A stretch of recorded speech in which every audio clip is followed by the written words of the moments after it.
Hey, what's going on, everybody? Welcome back to another episode of the Funnel Vision Show, where we talk with performance-driven marketers and agencies all over the world who do big things for themselves and for their clients. And today is no exception. I have somebody who speaks on over 100 stages every single year, has over 100,000 followers on LinkedIn, has a newsletter that people subscribe to in the hundreds of thousands. I'm very honored that I actually get to take some of your time a little bit, which I know is very precious.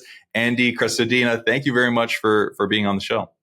Thanks for having me, Mikkel. This is going to be good. I'm excited. Yeah, it's going to be a lot of fun. I'm very interested and excited to dive into your wisdom and all of these years of knowledge that you have. But before we do, as we always do at the beginning of these shows, is tell me your not so humble bragging rights. So in other words, what have you been able to do for your clients? What have you been able to do for your business? Why should people kind of listen to this episode?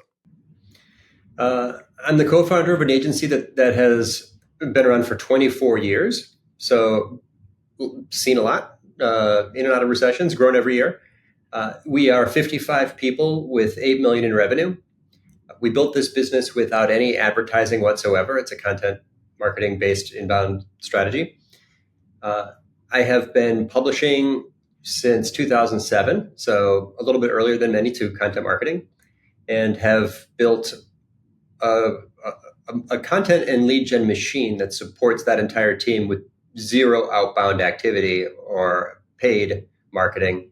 And it's fun. So yeah, you already mentioned some of the stats, good visibility online, honored by that. And I think it just comes from trying to win the contest of generosity, basically. That's what content marketing is, a contest of generosity. So the brand or person that gives away the most helpful, useful advice will win the most likes and love and leads. So that's been our strategy. It works. It's very interesting because you've been doing it for a long time, and more importantly, you've been doing content for a long time.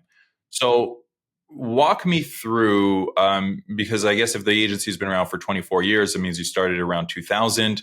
That means that for about 7 years, you weren't doing content, or at least it wasn't your primary driver. So walk me through the journey from starting the agency all the way through to kind of when you decided, hey, you know what, we got to double down on content. Well, in the beginning, we were an outsourced partner to agencies that didn't have any digital skills in-house. And that model wasn't weird at the time. Then I remember the day I'm like, I got to figure out search, or I'm never going to have my own clients. So I've been doing SEO since the beginning. I've been doing analytics since the beginning. That's pre-Google dominance and pre-Google Analytics, 2000, 2001. Once I figured those things out, we created a pipeline of leads. Then, we kind of changed our model. We started working with clients directly and started that long, slow growth pattern ever since. But no, in the early days, it was just the two of us, me and my buddy Barrett, and we were just building whatever the agencies asked for. Tipping points, we hired a full-time CEO who's now a partner, built the sales team, gave me an extra 20 hours a week of time. I drove that straight into content and created a monthly in-house event and created a conference and wrote a book and doubled my publishing frequency. So I've written like 600 articles on content strategy, SEO, Google Analytics, website visitor psychology, and of course now AI. Lots of that. So let's take it back in terms of how you looked at content then versus now, because I mean, early days search was not what it is today. You could find anything and everything by just like putting one keyword or blasting as many keywords as you wanted to on your page, and you'd somehow rank. And obviously that has changed significantly over the years. So how did you approach content back in 2007, and how has it evolved recently? How do you think about content these days? Well, content at the time was different. I mean, it was really just called blogging, and then it became called content marketing. And my original strategy was just, I need to keep in touch with people during those long months and years between website redesign projects. How can I do that? I know. I'll write an article, send them an email, invite them to come read the article, and try to stay top of mind. So it was really just kind of a giant sort of like the newsletter back then was kind of like a nurture thing and just kind of keep in touch. Then the strategies converge, and sort of influencer marketing and social media combined with SEO and analytics and blogging and video and all those things, kind of that category matured. But back in the early days, and I recommend this for almost anybody who's young in their brand or has a newish website, publish most of your content on other people's websites where you're going to get far, far greater visibility. You'll also get a link back. You need to grow your domain authority before you should really even consider writing search optimized articles for your own site. So 2/3 of my content for 3 years was for other websites. Digital PR. Yep. All in. I'm just like, I went on a guest blogging tour. Guest blogging was very popular at the time. It's still a fantastic tactic. I highly recommend it. Today, it changes again. Google search results are filled with so many SERP features that the click-through rates to everybody's content has gone down. And we can talk about disruption in search, which is a fun, interesting topic. But more recently, kind of after having gone through that era of guest blogging, that era of writing search optimized how-to articles for my own site, having the whole time done in-person events and conferences and big formats. But then you get into the era now where the things that work are very different. We used to say, don't build on rented land. Now I highly recommend building on rented land if it's profitable. So 4 years ago, I started publishing directly into LinkedIn, doubled down on my YouTube channel. And so I have far greater visibility now than I did when I was more reliant on Google, just through publishing on LinkedIn. The LinkedIn newsletter has, as you mentioned, there's like 250,000 subscribers. That is a killer tactic, especially for anyone in B2B, which we could talk about. But no, it's fascinating just to see how what worked in different eras has evolved. And now, of course, we're entering a new era. So how have you looked at video in this game? Because you're right. Like obviously, YouTube is just as much of a search as Google, and people look for stuff very much through that channel. You look at people like Mr. Beast, and now somebody who built an entire empire on rented land, in a sense, right? So, how do you look at video as part of the content strategy? Well, I'll give you the two main video plays. The one that's more impactful and closer to performance in the bottom of the funnel are those conversion focused videos that build trust once the visitor's already on your website. They are your explainer or your how-to, about us, origin story video, or they are your video testimonials. The videos that explain your process. If it's a detailed thing with lots of nuance, you put that on your services pages. So the bottom of funnel videos are basically just for conversion optimization. It's really, really important when the category involves a lot of trust, like hiring a web development company. A lot of people have been burned, so you got to make them feel closer to you by showing your face. The other one is, of course, a content play. Conversion-focused videos should not live on YouTube. You need a better player than that. The YouTube player is too pedestrian for your money pages. I would use a pro service for that. But content marketing, of course, put that on YouTube. Of course, embed that in your articles. And for me, that was partly just opportunistic and repurposing, because I was giving a lot of presentations at conferences. I had tons of highly refined decks with tons of detail and how-to steps and results. So I was just sort of writing the article, giving the presentation, and then, of course, in the middle, you make the video version of the article. Mine are like 12 minutes long on average. The person, Mr. Beast, you mentioned to me, a lot of YouTubers have discovered longer content actually performs well. So then those become detailed versions of articles that appear at the top of pages. If that article is also search optimized, you'll get tons of traffic to it forever anyway. So that video is going to be promoted well, and that jumpstarts your YouTube channel. So I have a couple videos that are in the hundreds of thousands of views and maybe 25 or so thousand subscribers, just having for many years made video versions of things and posted, embedded them. If there was a third video play, that would be the short form, on rented land kind of video strategies like TikTok or Instagram or stuff like that. Yeah, honestly, I'm seeing Reels, and the short form is obviously taking over. Even LinkedIn is starting to play with short form video. People's attention spans are, when I'm inundated with so many things that I can watch at any given time, the shorter and snappier it becomes. and the more engaging it becomes, of course, it keeps people on the platform. So it's very interesting. What about newsletters? What about email? Because obviously email was the thing back in the day when there was no any other way to own your own media. What I'm starting to see is a resurgence in newsletters. There's this resurgence in people, building up their newsletters. Newsletters are selling for millions of dollars to companies. I think HubSpot recently bought The Hustle for I think 48 something million dollars.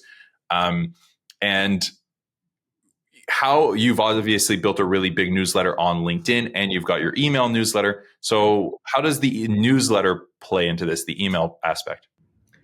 Well, for content marketers, there are three main organic channels: search, social, and email. The first two we've already talked about. That is algorithm-based marketing. Mm-hmm. You're working within an algorithm. Let's be blunt about it. That's the reality for SEO and for social media, right? Email is relationship-based. It is trust-based. There's no big tech company in between you and your audience. Yep. Right? So it is disintermediation. Email marketers are far less disrupted than SEOs and social media marketers. They're more in control. They own things. I mean, HubSpot never would have bought The Hustle because they had a bunch of search rankings. That's fleeting and ephemeral, and you may not, that doesn't last. You don't own your search rankings. You don't own your followers, but you do own your email list. So it is, email marketing is disintermediation. There's no big tech in between. It's a relationship-based approach. And I don't know a serious, hardcore digital marketer that's not obsessed with email list growth and engagement. I agree. We have a really big email list. We continue to grow our email list because it is by far the number one way we make money. Anytime we send an email, we make money, right? That's actually the key. Absolutely. The ROI is far greater. So people who there's the people who know are fully aware of that and are very focused on that channel. Yeah.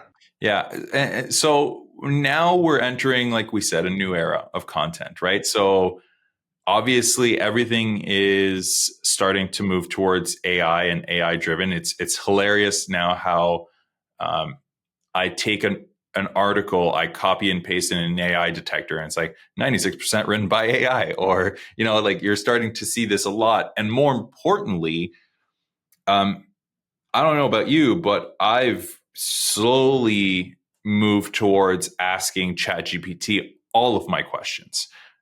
So I don't really go on Google very often at this stage. I go first to ChatGPT to see if it can give me the answer.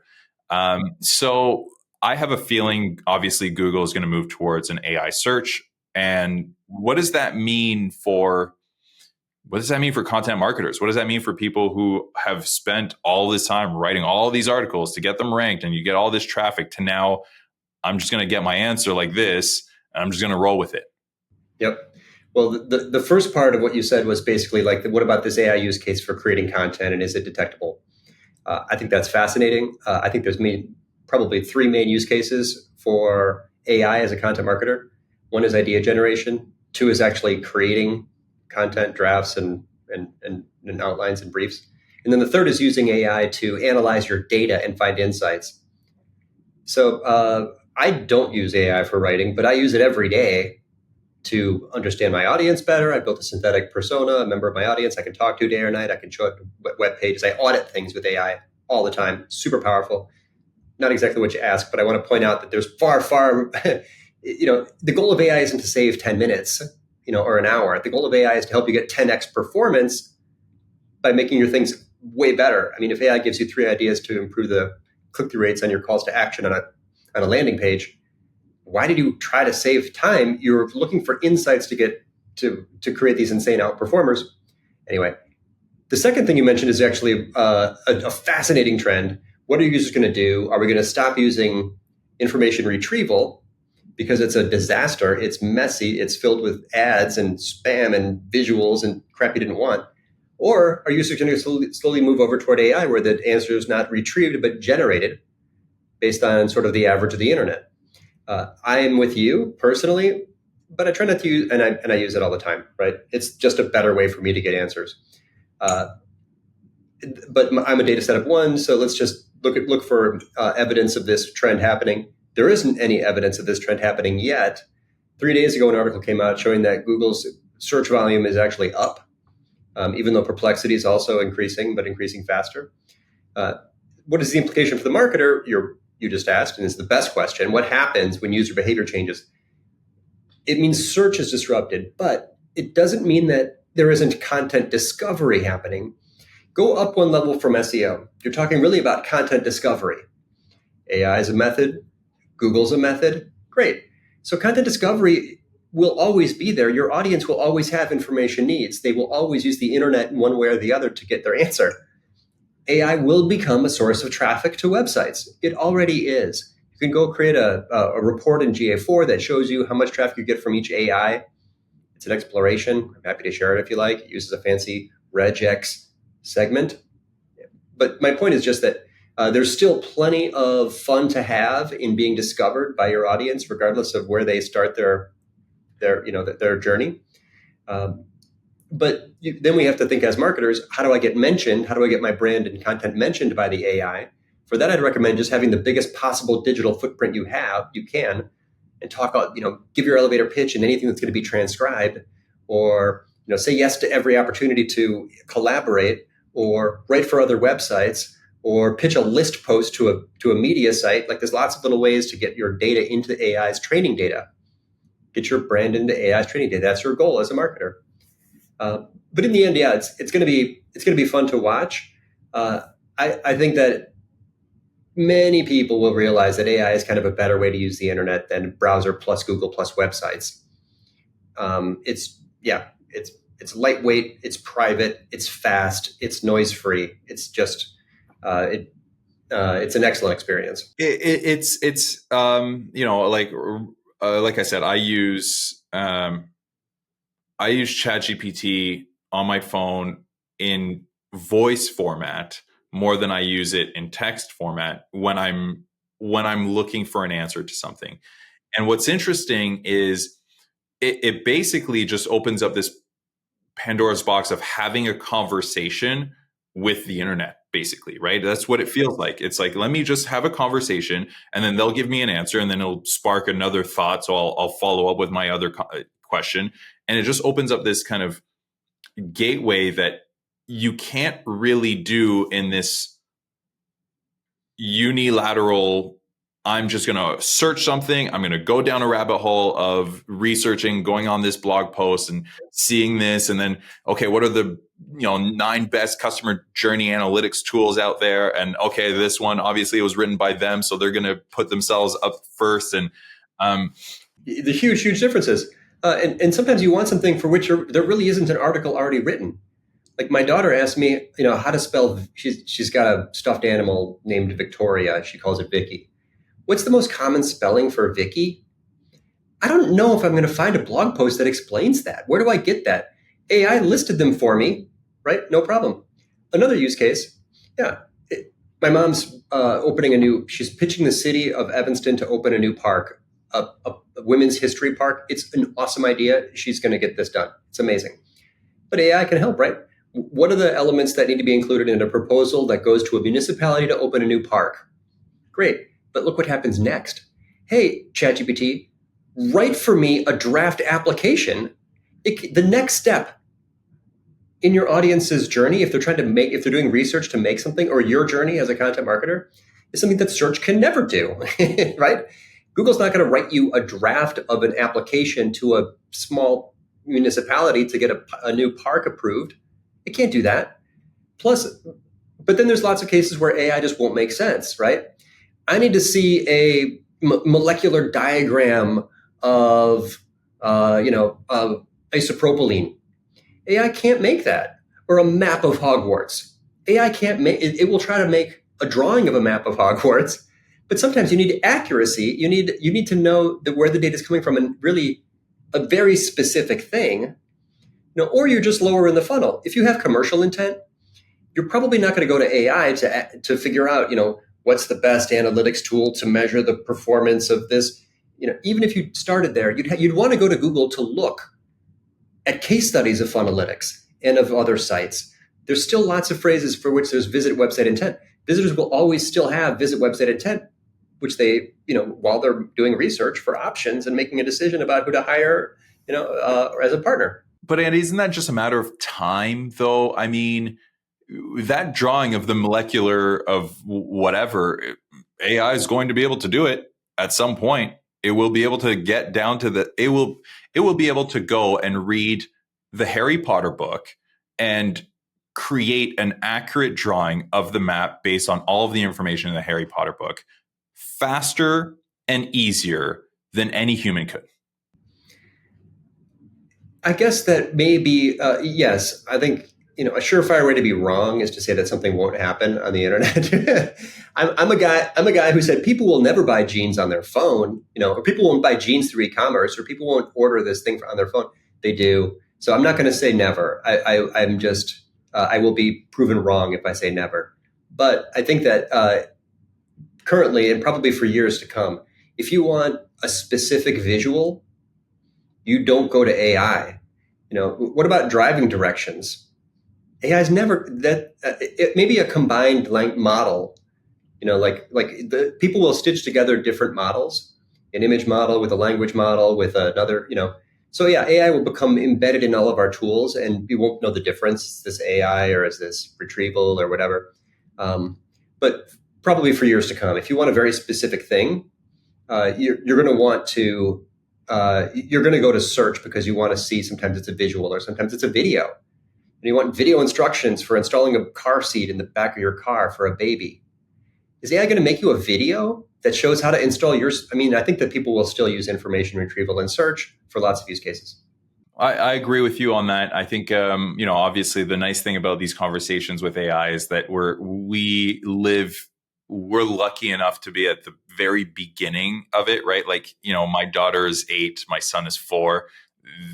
By the time they can have these types of conversations, it's too, they're in it, right? It's not even we get to kind of see both. It's like we saw both sides of the internet. We had to have the, 56K dial-up modem and hang up the phone while also, versus now Gen Z is like, what are you talking about? You had to hang up a phone. First of all, who uses landlines? Like, what are you even talking about? Right. So I love being on these kind of precipice of like these changes that are happening in the world. It's really cool. Because we're running out of time now, I want to get a sense of what is your best growth tactic. We always kind of like to wrap up these conversations. We could talk for hours, I'm sure, but if you were to kind of take all of your years of experience, everything that you've done, everything you've implemented for your clients, and you were to say, you know what, there's nothing better for growth than this tactic, what would that be? Well, for a growth-driven content strategy that combines best practices, sounds a bit like this. Publish long-form, detailed articles that answer big questions that are important to your audience, that are highly visual, with embedded videos if possible, in collaboration with relevant influencers, and incorporating original research as often as possible. Publish new original research, making your domain the primary source for new information. Update that content regularly. Keep that content updated without changing the URLs. Put those pieces together.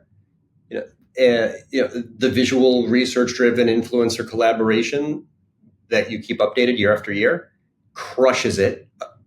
10x any other content strategy, in my experience, and very, very few people will do that. But before you do any content marketing at all, I will forever believe this. You should polish your website to perfection, because there are people on it right now. Why are you trying to attract visitors? There's someone on your contact form, and your contact form is weird and confusing and lacks evidence, and there's friction. So start optimizing from the bottom of your funnel. Fix your contact form, then fix the calls to action that bring people to the contact form. Then fix the messages on those sales pages. Do they need better testimonials or evidence or data points that convince people to click the call to action that takes them to the contact form? So go upwards from the bottom of the funnel until you've fixed your about page, your home page, all of your service pages. They're optimized for search. They're optimized for conversion. They sparkle with credibility. And then launch that 10x content program.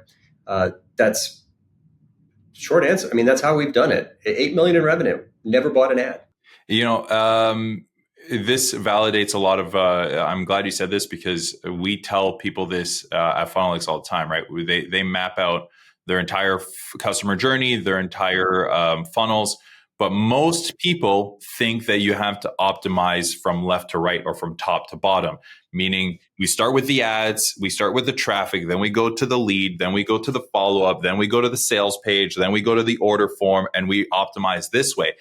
We tell them always it's the opposite. You start from the order form or the contact form or whatever the call to action is. You go to the sales page, then you look at the follow up, because a very simple thing that most people forget is it's very easy where most traffic is to get a micro improvement. I could change my headline on my opt-in page to say, put in your email here for the best free gift ever.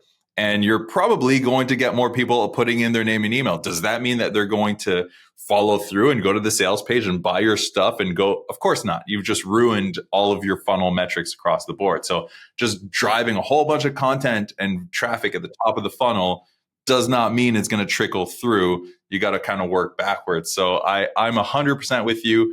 Thank you for validating that growth tactic. Absolutely. And we said that a minute ago, right? You asked me about video. I started with the conversion focused videos. Then I went to the content marketing videos that grow trust, and subscribers. And then we went to the short form social media videos. If you went back to the beginning of this conversation, we've actually said that several times in different ways, but 100% conversion is a chain. If the last few links are broken, it doesn't matter what you're doing earlier in the chain. Fix it find metrics and evidence and hypotheses for supporting those metrics from the end to the beginning. You'll get better results faster because there are people on your website right now. Why don't you help them? Exactly. Why not? Right. Andy, this has been a fascinating conversation. I could speak to you for hours about all sorts of stuff. Your wealth of knowledge is incredible. Where can people learn more about you? Where can they find you? I read that article on my blog, orbitmedia.com, once every 2 weeks. These are mini content projects. They're not normal newsletters. They are. I've seen them. Yep, they're 10 to 15 hour content projects, each of them. After that, I would say LinkedIn. LinkedIn's my best social network. Anyone's welcome to connect with me on LinkedIn.